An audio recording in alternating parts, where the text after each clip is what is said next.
ಉಡಾಯಿಸೋ ಖಾರ ಬಣ್ಣ ರುಚಿಯನ್ನು ನೀಡುತ್ತದೆ. ಅಕ್ಕಿ ಮೆಣಸಿನ ಪುಡಿ ಚಿಂದಿ ಉಡಾಯಿಸೋ ಖಾರ ಬಣ್ಣ ರುಚಿ. ಸಮಸ್ಯೆಯನ್ನ ಉಂಟು ಮಾಡಿದೆ ಅಂತ ಹೇಳಿ ಪಶ್ಚಿಮ ಘಟ್ಟ ಬೆಳಗಾವಿ ಭಾಗದಲ್ಲಿ ನಿರಂತರವಾಗಿ ಮಳೆಯಾಗ್ತಾ ಇದೆ. ಘಟಪ್ರಭಾ ನದಿಗೆ 53,000 ಕ್ಯೂಸೆಕ್ಸ್ ನೀರು ಒಳಹರಿವು ಇದೆ. ಸದ್ಯಕ್ಕೆ ಬಾಗಲಕೋಟೆಯಲ್ಲಿ ಹಲವು ತಾಲೂಕುಗಳಲ್ಲಿ ಪ್ರವಾಹದ ಭೀತಿ ಶುರುವಾಗಿದೆ. ಪಶ್ಚಿಮ ಘಟ್ಟ ಅಂದ್ರೆ ಈ ಮಹಾರಾಷ್ಟ್ರದ ಪಶ್ಚಿಮ ಘಟ್ಟಗಳಲ್ಲಿ ನಿರಂತರವಾಗಿ ಮಳೆ ಆಗ್ತಾ ಇದೆ. ಹಾಗೆ ಘಟಪ್ರಭಾ ನದಿಯ ಒಳಹರಿವು ಕೂಡ ಹೆಚ್ಚಳ ಆಗಿದೆ. ಪ್ರವಾಹದ ಭೀತಿ ಜನರಿಗೆ, ಅದು ನದಿ ತೀರದ ಜನರಿಗೆ ಬಹಳ ಆತಂಕ ಇದೆ. ಮುಧೋಳ, ರಬಕವಿ, ಬನಹಟ್ಟಿ ತಾಲೂಕುಗಳಲ್ಲಿ ಆತಂಕ. ಈಗ ಕಾಳಜಿ ಕೇಂದ್ರಕ್ಕೆ ಶಿಫ್ಟ್ ಆಗಲು ತಗ್ಗು ಪ್ರದೇಶದ ಜನರಿಗೆ ಸೂಚನೆಯನ್ನ ಕೊಟ್ಟಿದ್ದಾರೆ.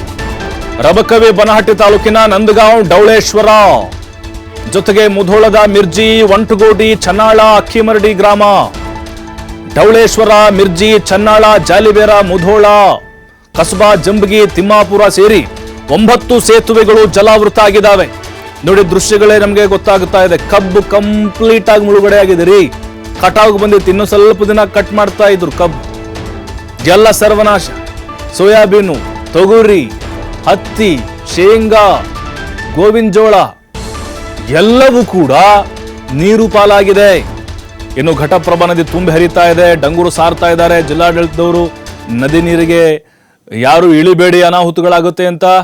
ಸೇತುವೆಗಳ ಬಳಿ ಹೋಗಬಾರ್ದು ಅಂತ ಹೇಳಿ ಬ್ಯಾರಿಕೇಡ್ ಹಾಕಿ ಪೊಲೀಸ್ ಸಿಬ್ಬಂದಿಯನ್ನ ನಿಯೋಜನೆ ಮಾಡಿದ್ದಾರೆ. ಆದರೆ ನಮ್ಮ ಯುವಕರು ಹುಚ್ಚರು, ಕೆಲವೊಬ್ಬರು ಹುಚ್ಚಾಟ ಮೆರಿತಾ ಇದ್ದಾರೆ.